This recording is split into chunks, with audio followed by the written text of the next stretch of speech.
Hey y'all, welcome to Restless Chipotle Kitchen.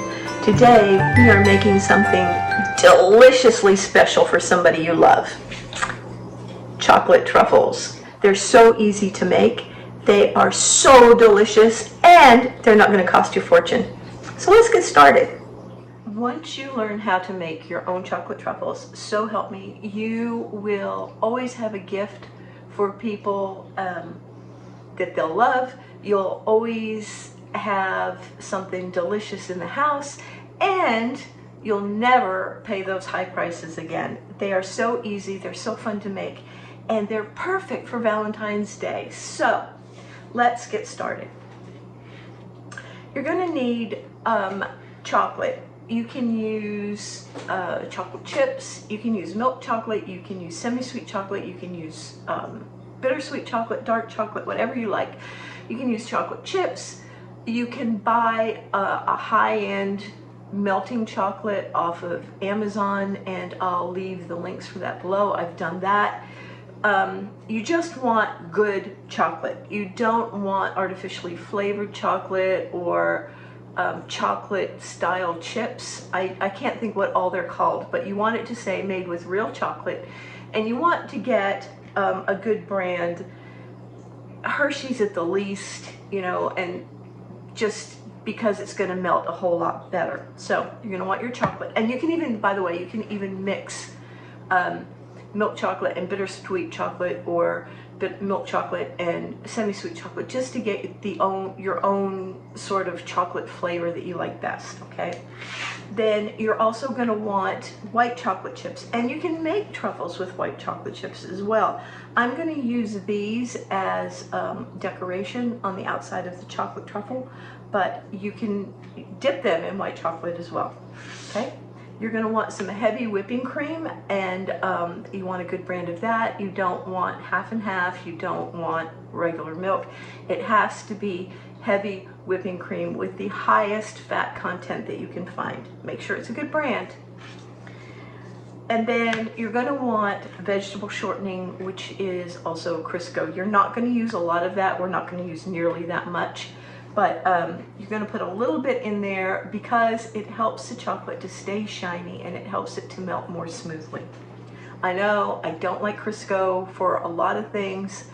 If you don't like shortening, you can leave it out, but it's not going to be as pretty.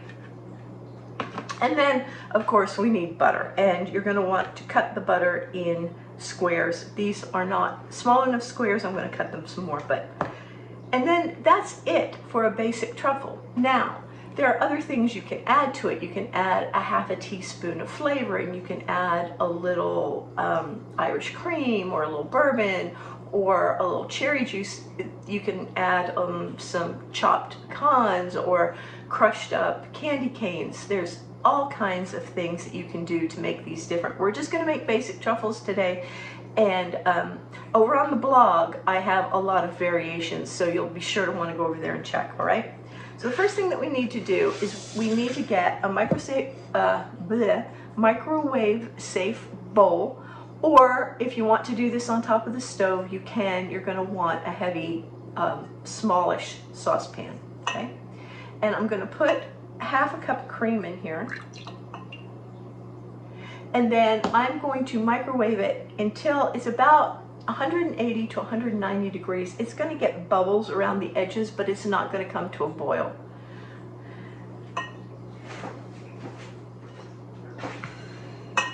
All right, we've got our cream. I'm going to move everything else out of the way. It's nice and hot.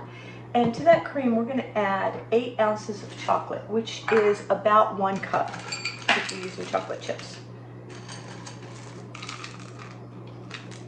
A little more or a little less isn't going to hurt, not in the least. So we're going to put those in there, and then we're going to set that aside for about 2 to 3 minutes. While the chocolate is softening, I'm going to take this butter and I'm going to cut it into smaller pieces. This helps it melt faster, and it keeps the chocolate from cooling down too much.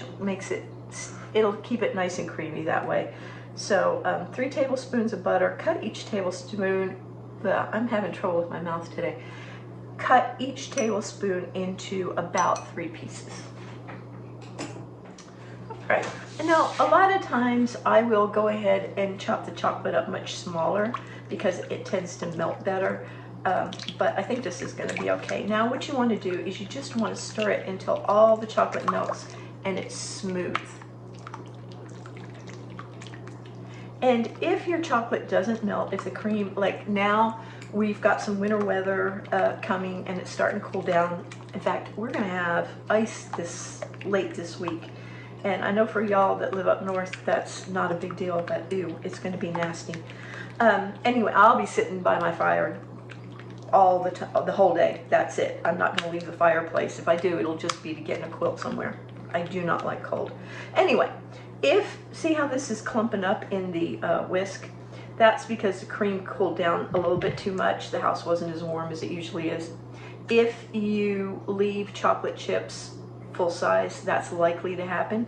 Not a problem. Just take it right back to the microwave and microwave it for about 30 seconds on about 50% power, and then mix it again. Okay, we'll give it another stir and see how we did.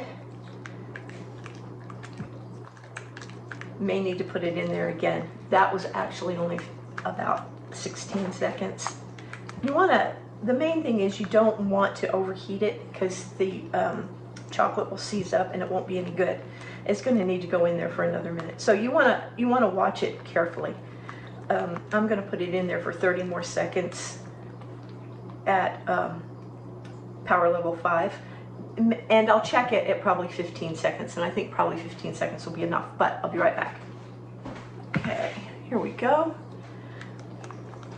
and we'll mix that up real good and make sure that there's no little pieces of chocolate chip in there. You don't want any hard pieces of chocolate in there.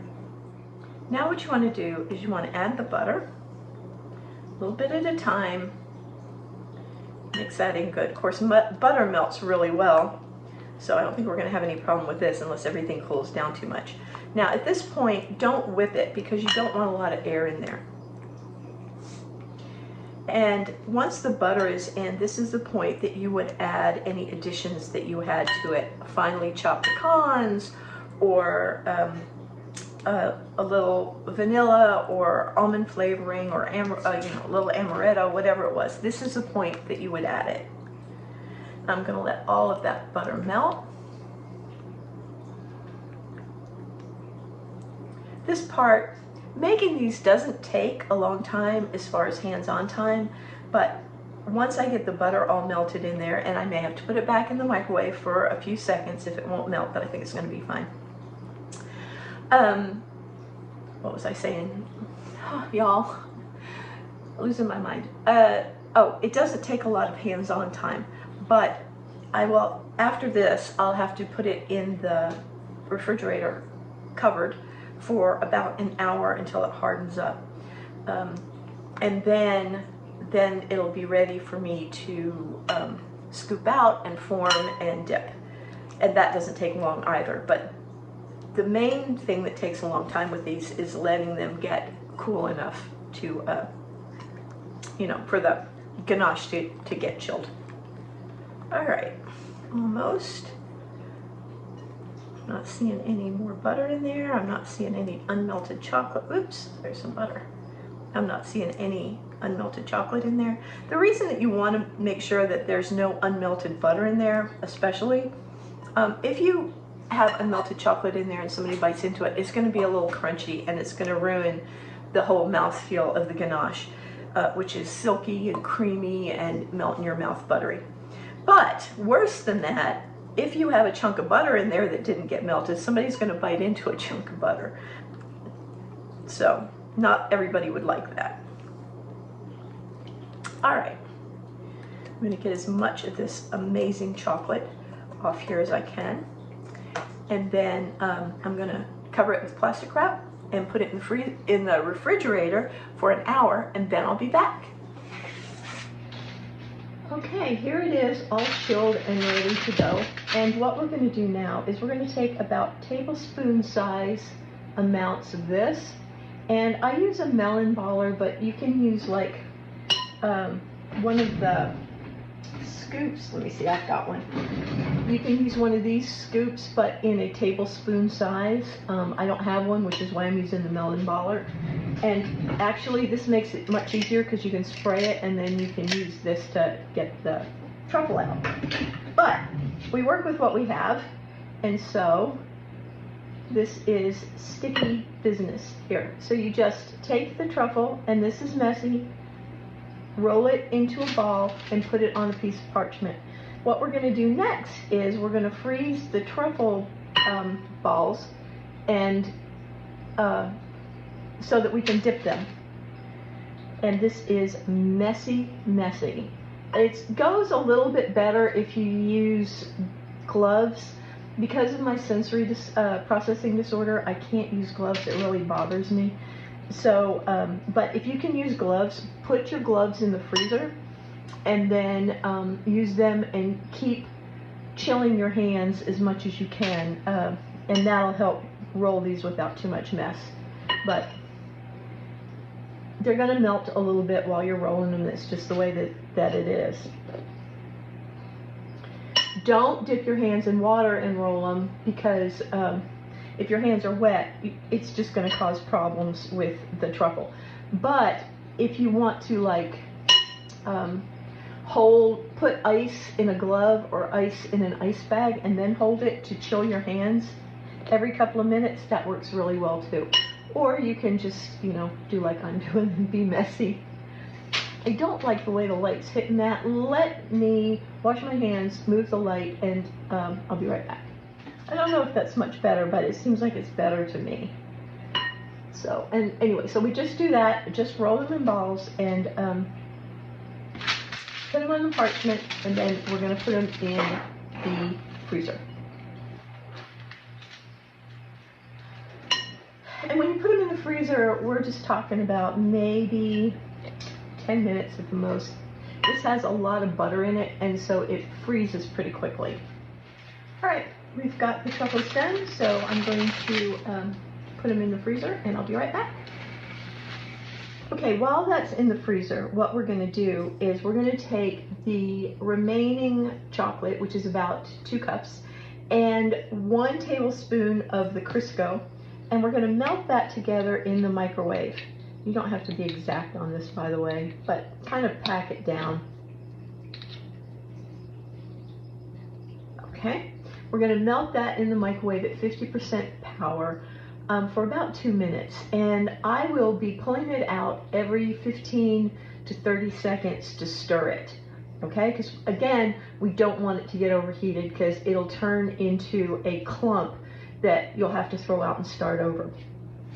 If there is anything that has water on it, any water droplets or anything like that, that gets into your chocolate mixture while it's melting, it's going to clump up, and once it seizes, that's what it's called, once it seizes, it's just no good. You have to throw it out and start over. It won't melt after that. The other thing I want to mention to you is I mixed a lot of chocolate chips up. Excuse me. And some of them are kind of old. I don't know if you can see that, but maybe if we can compare them. These have got a white, what is called bloom on them. And I want you to know that if your chocolate chips or the chocolate that you're using has that, it's fine. It's not a problem.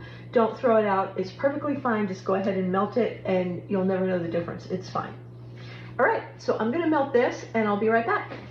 All right, here's our melted chocolate, and I've stirred it up so that there are no little hard pieces of chocolate in there, and it's very runny. I don't know if you can see that. This is a hard angle, y'all. Anyway, trust me, it's very runny. Like a thick liquid, like syrup almost. Now, we take our gorgeous chocolate truffles out of the freezer. And I like to use, where did I put it? Here it is. I like to use a long toothpick. Can you see that? And to do this, to help me do this. and this is why. It makes it so much easier. Just push the toothpick in the truffle that's frozen and very firm, and then we're just going to dip it in the chocolate once, pull it out,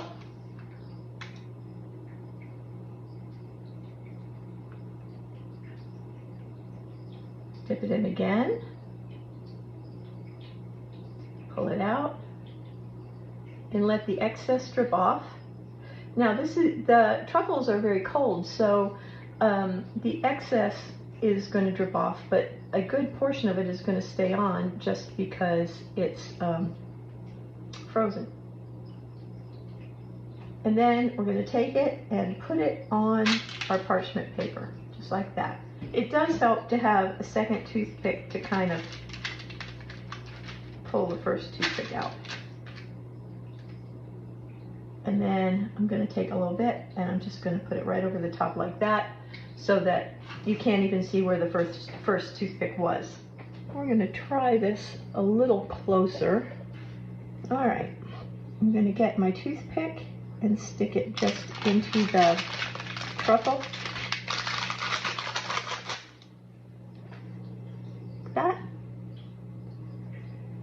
And then I'm going to put it down in the chocolate, give it a twirl.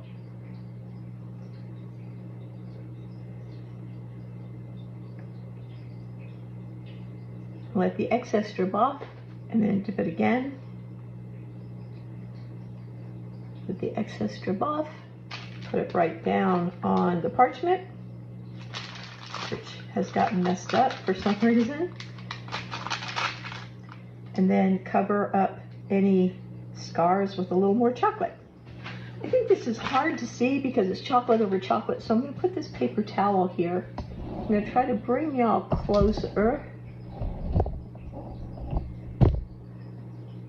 and see if you can see a little bit better this time. Although it's not hard to do. I'm sure that y'all have a pretty good idea of what I'm doing. So I've got my truffle on the little toothpick, not too far on, because if it goes too far on, it is hard to get off. I'm going to take it and dip it in the chocolate. Let the chocolate drip off.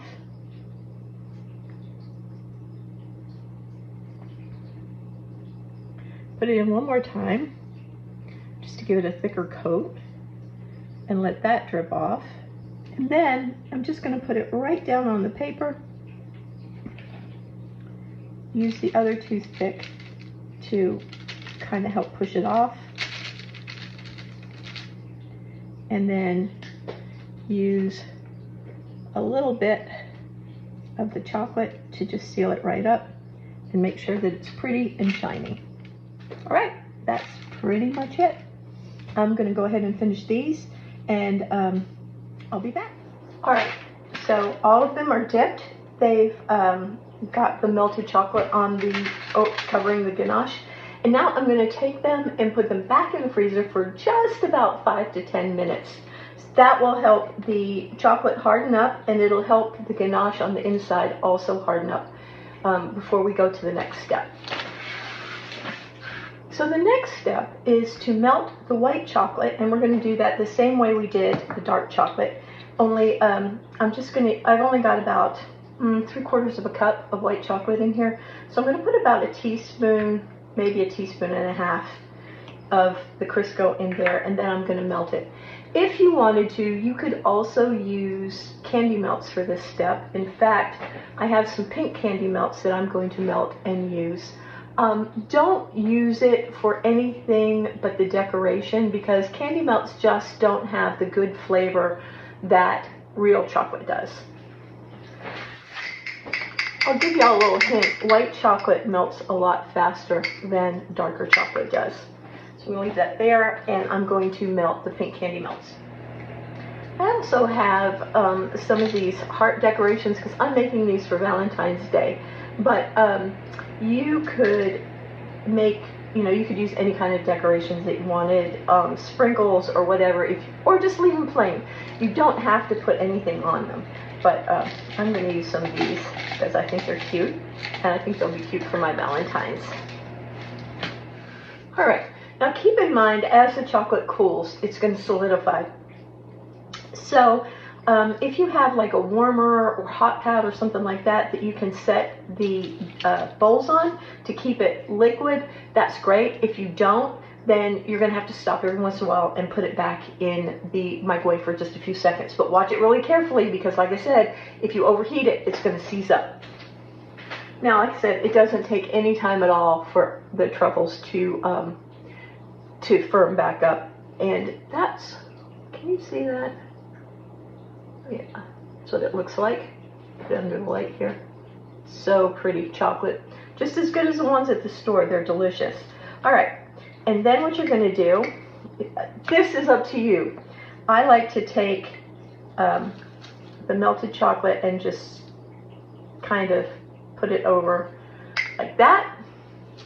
And then I'm going to put a little heart on there. It'll stick to the chocolate. And there we go. And I'll take another one. Oops. And this one I'll swirl with pink.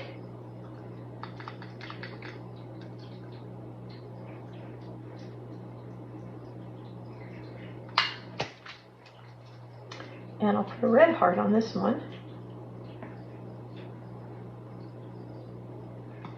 You can also take it and dip half of it in the melted chocolate, just like you did before. Bring it back up. And then it's half and half, which is kind of pretty too. Just use your, whoops, that one got all chocolatey. Watch out, because your hands are going to get chocolatey and messy, and it will take the chocolate and smear it on the other stuff.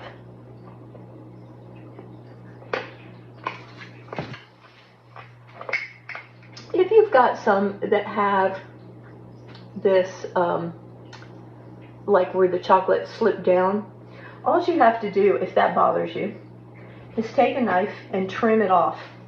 Of course, I can't find any of my small knives right now, but just take it like that and trim it right off. Personally, I wouldn't let it worry me, but if it does bother you, then there you go. This could happen to you, so let me show you what I do. I very quickly will go in there and pull out all of this stuff, as much of it as I can, that has the dark chocolate on it, and then get a clean fork and just mix the rest of it back in, okay?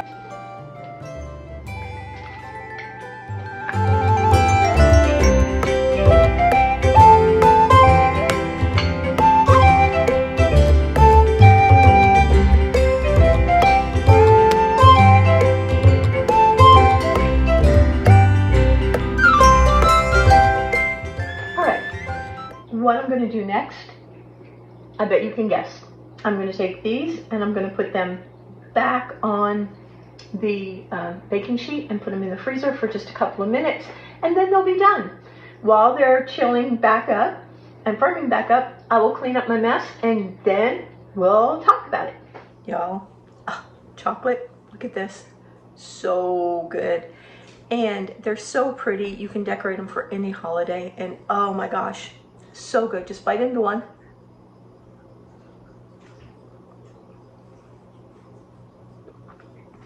Creamy and buttery and silky, just like the expensive ones you get at the store. So, Valentine's Day is coming up, but you can do these for Christmas, for birthdays, anniversaries, whatever. They're delicious. I hope you'll try them. I hope you'll love them as much as I do. My fingers are all chocolate. Don't forget to come back next week, okay? And don't forget to head over to the blog, because like I said, there's a ton of variations and tips and ideas over there that you're going to want to look at. So don't forget to come back next week. Don't forget to check them out on the blog. Don't forget to subscribe, leave a thumbs up and a nice comment. I love y'all, and I'll talk to you later, okay? Bye-bye.